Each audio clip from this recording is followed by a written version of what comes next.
So percentage of ammonia increase ஆகணும்னா temperature எந்த ஆர்டர்ல இருக்கணும்னு கேட்டிருக்காங்க. We know the formation of ammonia from nitrogen and hydrogen. In this case, we may find 4 moles of reactant reacts to form only 2 moles of product. In such cases, the increase of pressure decreases the volume. So when we increase the pressure, more amount of ammonia will be produced. But this condition is applied at a given temperature. Based on this condition, we can analyze the graph. Temperature T1 இருக்கிறபோது the pressure is very low, but temperature T3 இருக்கிறபோது the pressure is high.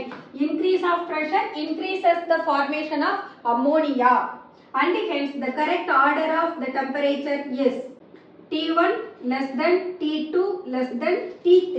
உங்களுக்கு இந்த video பிடிச்சிருந்தா like பண்ணுங்க, share பண்ணுங்க, comment பண்ணுங்க, and subscribe பண்ணுங்க. Thank you.